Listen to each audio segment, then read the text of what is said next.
정고인 대리인 김희수 변호사입니다. 헌법재판소가 힘들고 어려운 여건 속에서 당사자 쌍방의 공평한 기회를 보장하고 법이 정한 절차와 헌법재판소가 확립한 선례에 따라 오늘 2회의 변론 준비 기일과 11회의 변론 기일을 진행해 주신 데 대해 먼저 경의를 표합니다. 이 기회를 통해 국회 소추 대리인단은 피청구인에 대한 파면 사유와 필요성을 충분하게 주장하고 소명 입증할 수 있었습니다. 감사합니다. 오늘 저는 신뢰와 헌법, 신뢰와 대통령에 관하여 말씀드리려고 합니다. 공자의 제자 자공이 스승에게 정치에서 무엇이 중요한지 물었습니다. 공자는 대답하였습니다. 식량을 풍족하게 하는 것, 군비를 넉넉히 하는 것, 백성들이 믿도록 하는 것이다. 자공이 다시 물었습니다. 어쩔 수 없이 한 가지를 버려야 한다면 어느 것을 먼저 버려야 합니까? 군대를 버린다. 자공은 또다시 묻습니다. 또 한 가지를 버려야 한다면 어느 것을 버려야 합니까? 식량을 버린다.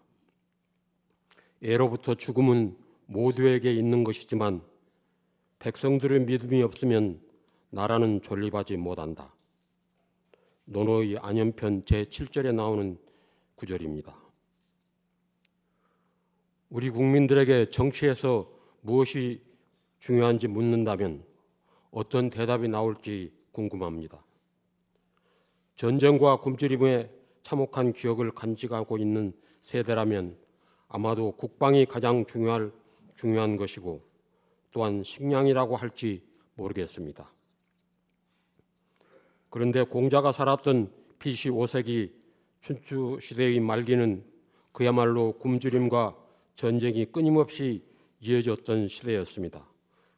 그 혼란의 시대에서 공자가 통찰한 정치의 근본은 백성의 믿음이 없으면 나라는 설 수 없다는 것이었습니다. 그 통찰은 오늘날의 시대에도 그대로 적용됩니다. 국민의 믿음, 신뢰가 없으면 나라가 설 수 없습니다. 어느 정권이나 실수와 잘못은 있기 마련입니다. 중요한 것은 잘못을 줄이려는 노력, 그리고 실정이 발생했을 때 이를 인정하고 원인을 분석하여 같은 잘못을 되풀이하지 않도록 노력하는 자세입니다. 그러한 태도가 국민의 공감을 불러일으킬 때 신뢰는 유지될 수 있을 것입니다. 피청구인은 실패와 실정을 인정하지 않았습니다. 인정하지 않았으므로 사과도 없었습니다. 모든 잘못을 야당과 전 정권에 대한 책임 전가로 일관하였습니다. 어느덧 피청구인의 주변에서는 아집, 불통, 격노란 말들이 흘러나왔습니다.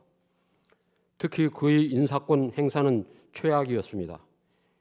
인권을 보호해야 할 기관에 인권을 가장 무시하는 인물을 임명하였고 청렴과 국민 권익을 보호해야 할 기관에는 권력을 남용하는 인물을, 권력을 감시해야 할 기관에는 권력에 아부하는 인사를 거리낌 없이 임명하였습니다.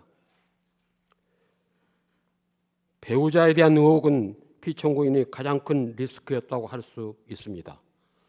국정에 밀착해 적극 개입한다는 말들이 정권 초부터 지속적으로 나오고 있었습니다.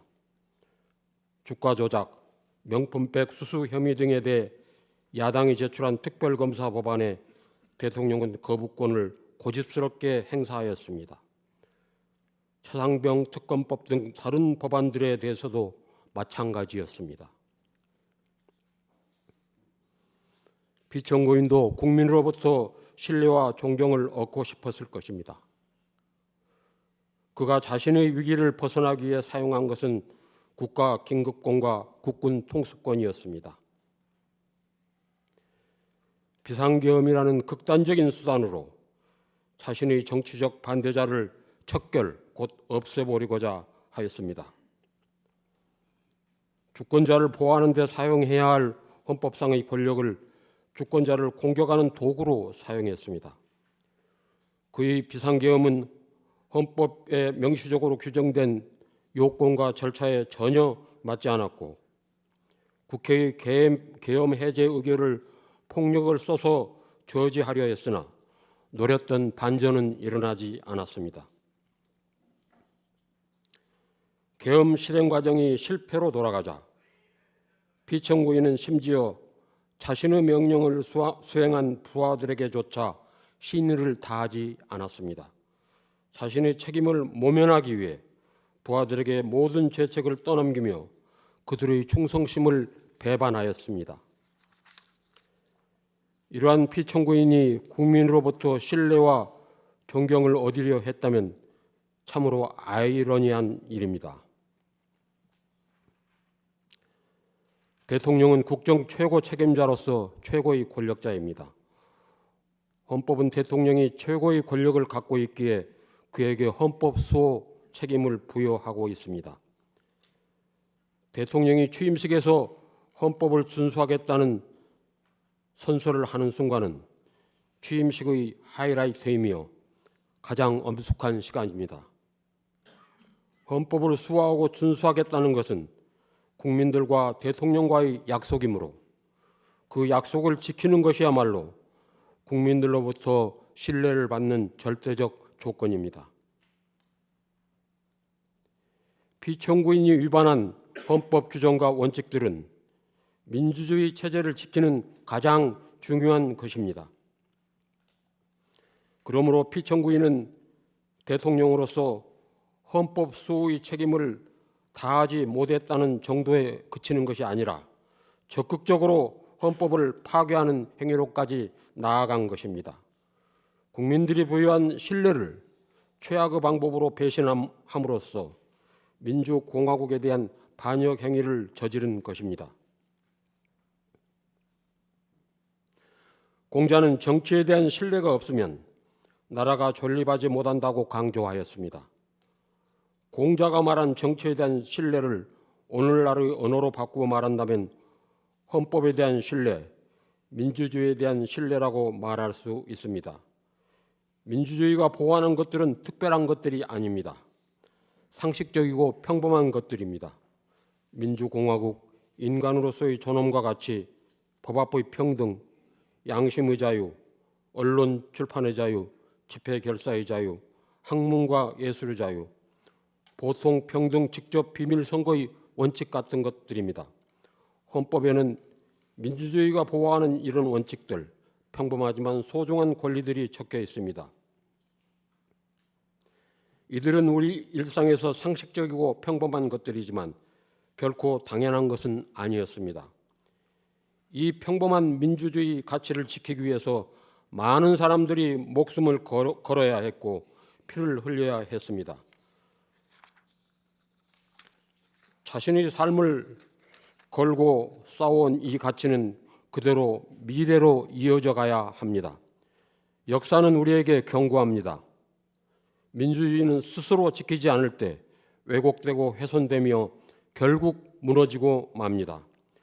우리의 평범하고도 소중한 일상을 지키기 위해서 우리는 민주주의자, 곧 깨어있는 민주시민이 되어야 합니다. 작년 12월 3일 피청구인은 비상계엄을 선포함으로써 이 모든 원칙과 권리들을 무너뜨리려고 했습니다. 평화로운 일상이 습격당한 그 순간에 우리는 민주공화국 최고의 권력이 오히려 민주주의와 헌법의 가장 큰 적이 될 수 있음을 확인할 수 있었습니다. 야당을 괴물로 민주주의 적이라고 규정한 피청구인이 스스로가 괴물이고 민주주의 적이라는 정체를 드러내는 것이었습니다. 피청구인 행위는 단지 자신에 대한 신뢰를 추락시킨 것만이 아닙니다. 그것은 민주주의와 헌법 그리고 국민들의 평화로운 일상에 대한 신뢰 모두를 흔들어 놓았습니다. 이제 공동체의 상식과 보편적인 원칙, 그리고 정치와 헌법에 대한 신뢰를 회복해야 합니다. 이는 어느 정파를 지지하거나 반대해서가 아닙니다. 오로지 대한민국이라는 민주주의 공동체를 위해서입니다. 헌법이 무너진 현실 속에서 시민들이 헌법전을 찾아 읽고 필사까지 하고 있다고 합니다. 헌법조문을 읽고 필사하며 슬픔과 좌절감을 느끼는 경우도 있지 않을까 걱정스럽기도 합니다. 하지만 지금이야말로 시민들이 민주주의와 헌법을 그 합당한 깊이에서 제대로 이해할 수 있는 축복의 시간이 될 수 있습니다. 대한민국 미래의 희망을 볼 수 있기 때문입니다. 헌법의 작동을 이해하는 시민들이 많아질수록 우리의 평화롭고 아름다운 일상이 유린되는 일은 생기지 않을 것입니다. 존경하는 재판관님, 오늘 우리가 이 자리에 모인 이유는 바로 민주주의와 대한민국의 가치를 침해한 권력자에 대한 탄핵 심판을 위해서입니다. 그에 대한 검증은 끝났습니다.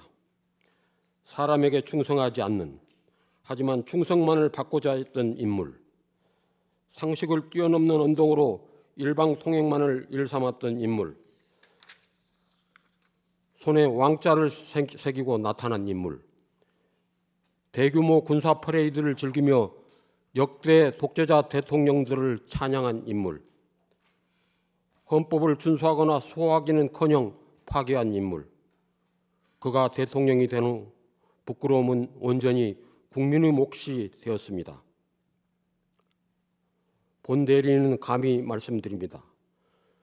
지금 우리는 대한민국 민주 헌정사에 있어서 최대의 고비인 지점을 지나가고 있습니다.